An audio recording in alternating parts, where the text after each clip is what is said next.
Ya lo vimos en CNN Prime, polémica generaron los dichos de Monseñor Ricardo Esati sobre la indemnización a las víctimas de abusos sexuales de parte de sacerdotes. El abogado de las víctimas en el caso Caradima, Juan Pablo Hermosilla, va a conversar ahora al respecto con nosotros aquí en CNN Prime. Abogado, ¿cómo está? Muy buenas noches. ¿Cómo están? Buenas noches. Abogado, ¿es cierto que usted estaba en algún tipo de negociación o de conversación con autoridades de la Iglesia Católica para buscar una indemnización para las víctimas del sacerdote Caradima? Mire, no me puedo referir a cosas que si existieron son cuestiones privadas como digo, prefiero no referirme a ellas. Okay, o sea, si hay alguna conversación fue en el espacio privado. Esa es su respuesta. Si existió alguna conversación fue en el espacio privado, exactamente. ¿Y nos puede aclarar si es que existió esa conversación de carácter privado, tenía que ver con una compensación simbólica o económica? Sin entrar en detalles, lo entendemos. Lo que pasa es que no se enfrenta el tema de esa forma. Lo que nosotros hemos planteado es que aquí lo que hay que es eventualmente enfrentar lo que falta en este caso. En este caso lo que falta, como en muchos otros, es el tema de la reparación. Para cerrar los ciclos, terminar los duelos, volver a la vida normal, se requiere gestos de reparación y actos de reparación por parte de alguien que causó el perjuicio o de quienes, pudiendo haberlo evitado, no lo evitaron. De eso es lo que se está hablando. La reparación involucra cuestiones materiales y cuestiones que no son materiales y que son simbólicas. Aquí faltan todas. Y por lo tanto, de eso es lo que estamos hablando y no de un tema puramente económico, como se ha dicho. En ese contexto, ¿cómo se entienden las declaraciones de Monseñor Ricardo Esati? Porque él dice las responsabilidades son personales y no institucionales. Y si es que algo se estaba conversando con ustedes, no iba a ser con un patrimonio personal, ni solo un gesto personal de Fernando Caradima. Ni su patrimonio era personal, ni tampoco entiendo que iba a ser una reparación de él. Por lo tanto, ¿cómo se entienden las declaraciones de Monseñor Esati?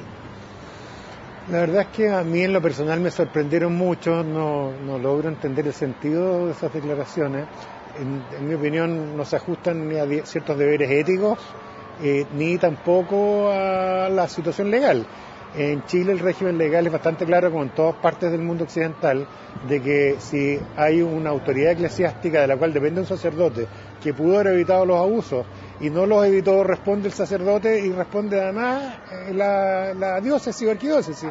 Entonces es bastante extraña esta afirmación porque en ninguna parte del mundo es como él dice, pero además del punto de vista ético parece que quien durante 6 años o 7 años como institución, y me refiero al arzobispado de Santiago, no solo no hizo nada, sino que más bien ocultó los antecedentes, como quedó demostrado en las investigaciones posteriores. Me parece increíble que hoy día se venga a decir, miren, nosotros no somos responsables. En fin, yo creo que aquí hubo, saltó a la vista, hubo responsabilidades no solo que fundamentan responsabilidad civil, sino que hubo algunas que estuvieron, por decirlo menos, al límite de la responsabilidad penal por encubrimiento. Abogado, por lo tanto, se entiende que si la Iglesia Católica no acepta finalmente entregar alguna reparación, el paso siguiente sería acudir a la justicia en busca de esa reparación. Bueno, nosotros estamos evaluando los pasos a seguir, creo que vamos a definir los pasos próximamente. Creo que este acto es un agravio más, ha sido una falta de respeto más, no solo a mis defendidos, a todas las personas que hoy día han sido víctimas de abusos sexuales y que han sido condenadas por estos delitos, los autores. Creo que muestra estas declaraciones una falta de empatía, una falta de misericordia, una falta de contacto con el dolor de las víctimas, que a esta altura a lo mejor uno debería ser poco ingenuo y no extrañarse, digo. Pero la verdad es que es bien incomprensible lo que ha pasado. Estamos evaluando cuáles son los pasos a seguir. ¿Se está lavando las manos, en definitiva, el arzobispo con estas declaraciones?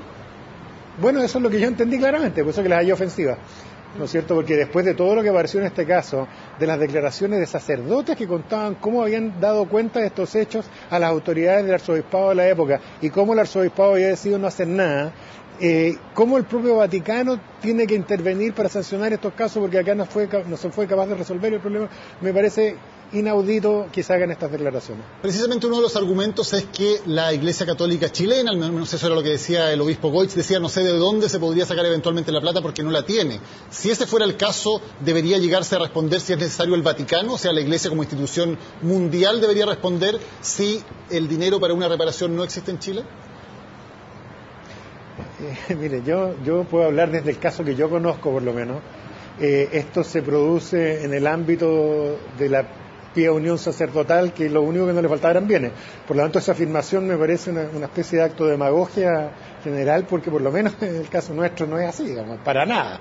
Sobraban los bienes, los ingresos, y de hecho una de las cosas laterales que saltó en la investigación nuestra fue la cantidad de dinero que circulaba en manos de estos sacerdotes de estos grupos, digamos.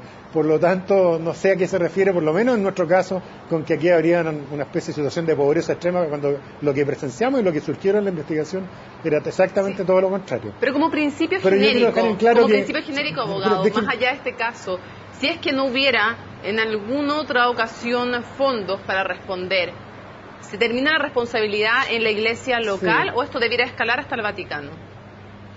Bueno, de hecho en este momento hay demandas en curso del Vaticano producido por casos similares en el extranjero, pero yo no quiero centrarme en eso porque, ¿sabes lo que pasa? A mí lo que me molesta es que aquí además faltan las otras reparaciones, a menos que no haya capital moral para hacerla, pero faltan las reparaciones simbólicas personales. Faltan los actos de acercamiento, de acogimiento, los actos de empatía, y falta, como digo, las reparaciones no económicas, además. Entonces, la verdad es que yo me sorprendo cuando se tratan, como dice usted, de lavar las manos a estas alturas, después de que muchas víctimas, no solo nosotros, se ha esperado por mucho tiempo que se haga lo que, en mi opinión, éticamente corresponde y legalmente, que se hubieran acercado ellos primero a hacer presente hoy que los casos ya están resueltos, se determinaron las responsabilidades respectivas, cómo los ayudamos a reparar y cerrar estos ciclos. Y en vez de eso tenemos esta especie de portazo que la verdad es que es bien incomprensible. Abogado, en otros países, el caso de Alemania, de Bélgica, de algunos lugares de Estados Unidos, se ha decidido ofrecer reparaciones e indemnizaciones económicas a todas las víctimas, sin distinciones de los casos. En los casos en que se haya probado, digamos, que los abusos ocurrieron, ¿debería hacer algo parecido también la Iglesia Católica en Chile?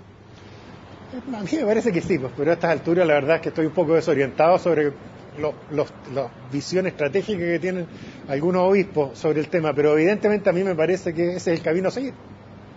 Perfecto. Abogado Juan Pablo Hermosilla, muchísimas gracias por esta conversación aquí en CNN Prime. Gracias a ustedes.